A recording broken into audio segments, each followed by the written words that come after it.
आप देख रहे हैं नेशन इंडिया न्यूज और मैं हूं आपके साथ सद्दाम करीमी। आज प्रधानमंत्री नरेंद्र मोदी पूर्वांचल एक्सप्रेसवे को लेकर आज वहां पर लोकार्पण किया और जनसभा को संबोधित करते हुए उन्होंने खुद कहा कि पीएम मोदी ने साफ तौर पर यह संदेश देते हुए कहा कि मैं खुद कभी ऐसा नहीं सोचा था कि यहाँ पर विमान से उतरूंगा और इस तरीके से एक्सप्रेसवे का उद्घाटन करूंगा। वही अखिलेश यादव इस पर हमलावर होते हुए नजर आते हैं और अखिलेश यादव ने साफ तौर पे कहा कि ये हमारा आइडिया था, ये हमारी सोच थी। और इसके बाद जो है प्रधानमंत्री नरेंद्र मोदी और भारतीय जनता पार्टी के जितने भी नेता हैं वो साफ तौर पर आगामी विधानसभा 2022 के चुनाव में इस मुद्दे को भुनाना चाहते हैं। इसी मुद्दे को बारीकी से समझने के लिए आज हमारे साथ रितेश माथुर उर्फ रोहित समाजवादी पार्टी के छात्र सभा जिला अध्यक्ष गाजियाबाद से हमारे साथ जुड़ चुके हैं।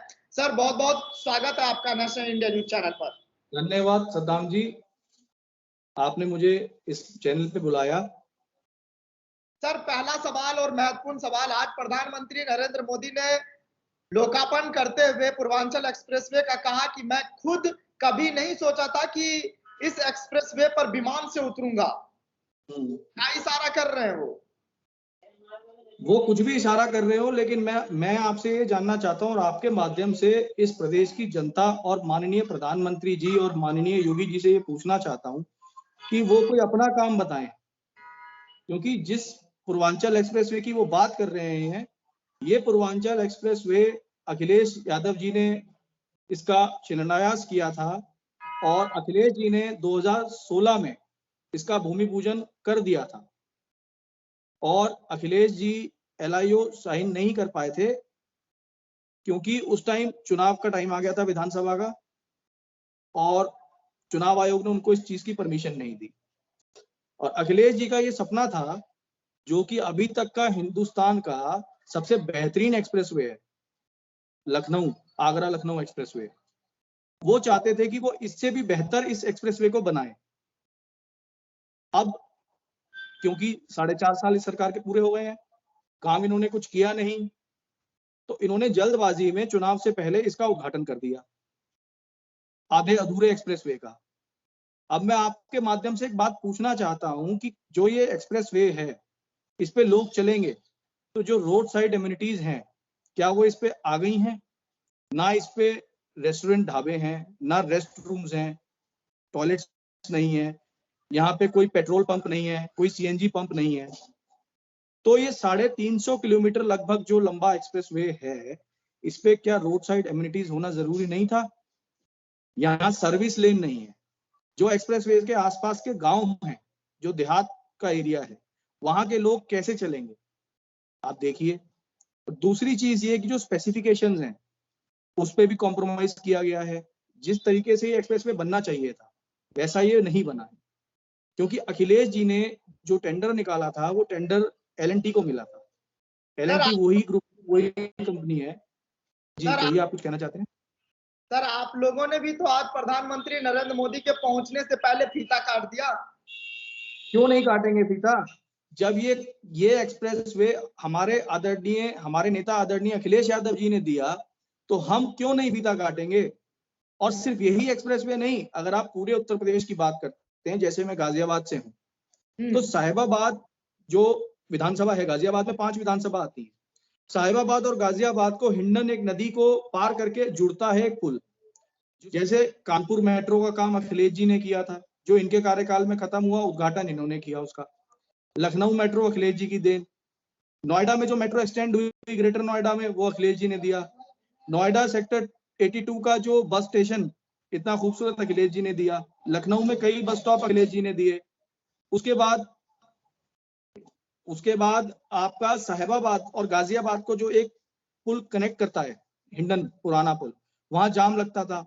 वहां 2 नए पुल का निर्माण अखिलेश यादव जी ने करवाया अपने कार्यकाल में, 2022 से और 2012 से 17 तक के बीच में। अखिलेश जी ने ऐसे बहुत सारे काम किए। तो मैं आपसे ये जानना चाहता हूँ कि ये जो काम इन्होंने अपना बता रहे हैं, जिसको पूर्वांचल एक्सप्रेसवे को, वो अगर ये अपना बता रहे हैं तो ये सरासर झूठ बोल रहे हैं, क्योंकि 2016 में ही उसका उद्घाटन, उसका शिलान्यास अखिलेश जी कर चुके हैं 2016 में। पर 2017 में चुनाव आने के कारण LIO साइन नहीं हुआ उसका, और उसके बाद चुनाव आयोग ने परमिशन नहीं दी। अखिलेश जी ने L&T को उसका ठेका दिया था, जो राम मंदिर बना रही है कंपनी। इन्होंने L&T से ठेका वापस क्यों लिया? इन्होंने अपने ही कुछ लोगों को उसका ठेका दिया ओबलाइज करने के लिए। क्यों ऐसा किया इन्होंने? क्योंकि सही मापदंडों पे काम नहीं हो रहा है, लागत कम आ रही है, रोड की जो स्पेसिफिकेशंस थे वो काम वैसा नहीं हुआ जैसा होना चाहिए था। बिना रोड साइड एमिनिटीज के, बिना टॉयलेट के, बिना बाथरूम के, बिना पेट्रोल पंप्स के, बिना CNG पंप्स के, बिना रेस्टोरेंट्स के, बिना होटल्स के कैसे वो 350 किलोमीटर आदमी सफर करेगा? वो लगभग 350 किलोमीटर बड़ा एक्सप्रेसवे है।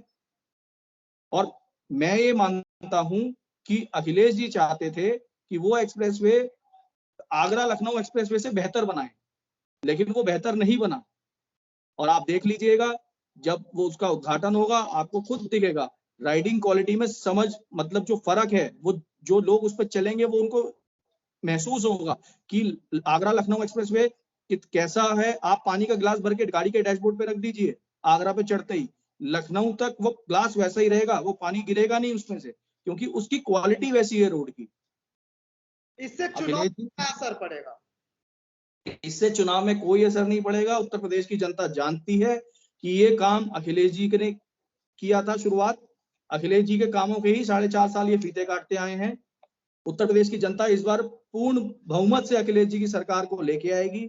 और आप देख लीजिएगा 2022 के जब नतीजे आएंगे तो साइकिल की रफ्तार देख लीजिएगा आप, और कमल का फूल मुरझाया हुआ पाएगा, आप देख लीजिएगा। अच्छा, अमित शाह जी बताइए, पूछिए क्या कहना चाहते हैं। मैं एक चीज और आपसे समझना चाह रहा हूं, क्योंकि अखिलेश यादव ने ट्वीट कर इस बात की जानकारी दी और उन्होंने साफ तौर पर भारतीय जनता पार्टी पर तंज कसते हुए कहा कि फीता आया लखनऊ से और नई दिल्ली से कैंची आई। तो सही तो कहा उन्होंने, क्या गलत कहा उन्होंने? आप बताइए क्या गलत कहा उन्होंने? इनकी डबल इंजन की सरकार है। आप मुझे एक बात बताइए, भारतीय जनता पार्टी या कोई भी आदमी, इनका कोई भी प्रवक्ता, इनके ऊपर 3 शब्दों पे बैन लगा दो, हिंदू मुस्लिम, पाकिस्तान और तालिबान, और इनको बोलो अब बैठ जाओ डिबेट में, अब करो बहस। ये बहस कर ही नहीं सकते 5 मिनट से ज्यादा। इन पे कोई मुद्दा ही नहीं होता। हिंदू मुस्लिम करवा लो, तालिबान पाकिस्तान करवा लो। भाई हम तालिबान पाकिस्तान से हमें क्या लेना? हमें अपने प्रदेश से, हमारे अपने देश से हमें मोहब्बत है, हमें अपने देश की बात करो आप। क्या आज हमारे देश की जनता ठीक है? ये महंगाई का मुद्दा बना के पावर में आए थे जब कांग्रेस की सरकार सेंटर में थी। आज आप देखिए तेल के दाम कहां जा रहे हैं। ये उस पर क्यों नहीं बात करते? ये बेरोजगारी पे क्यों नहीं बात करते? अखिलेश यादव जी ने जो पुलिस की भर्तियां करवाई थी उसमें अभी तक बहाली क्यों नहीं हो पाई है उत्तर प्रदेश में? उत्तर प्रदेश की कानून व्यवस्था ये कहते हैं हमने बेहतर कर दी। आज आप जाइए, आपकी FIR नहीं लिखी जाती है। जब FIR लिखी ही नहीं जाएगी तो आप तो नंबर ऑफ केसेस तो ऑलरेडी कम दिखाए जाएंगे कि भाई कम है ये केसेस। आप मुकदमे दर्ज करोगे तभी तो पता लगेगा। हाथरस में क्या हुआ था आपको नहीं पता? उन्नाव में क्या हुआ? इनके अपने कुलदीप सेंगर विधायक थे। तो इन चीजों को जनता जान चुकी है। जनता अब इनके झांसे में नहीं आने वाली। 2022 में चुनाव होंगे और आप बदलाव देख लीजिएगा। और अखिलेश जी आ रहे हैं, और अखिलेश जी आ रहे हैं उसका एक मैं आपको उदाहरण देता हूं। अखिलेश, अमित शाह जी के निशाने पे कौन है? अखिलेश जी। मोदी जी के निशाने पे कौन है? अखिलेश जी। योगी जी के निशाने पे अखिलेश जी। कांग्रेस के निशाने पे अखिलेश जी। मायावती जी के निशाने पे अखिलेश जी। ओवैसी के निशाने पे अखिलेश जी। ठीक है, तो ओवैसी जी से लेके मोदी जी से लेके जितने नेता हैं सबके निशाने पे अखिलेश जी हैं। तो ये साफ जाहिर है कि अखिलेश जी आ रहे हैं। और आप एक चीज और बताइए, आजमगढ़ में एक DM साहब ने एक प्रेस नोट जारी किया जिसमें उनको बोला गया कि इतने पैसे मिलेंगे, आप इतनी जनता को लाइए यहाँ पे रैली में। आप बताइए कौन सी रैली में अखिलेश जी की कोई पैसे दे के जनता आई है?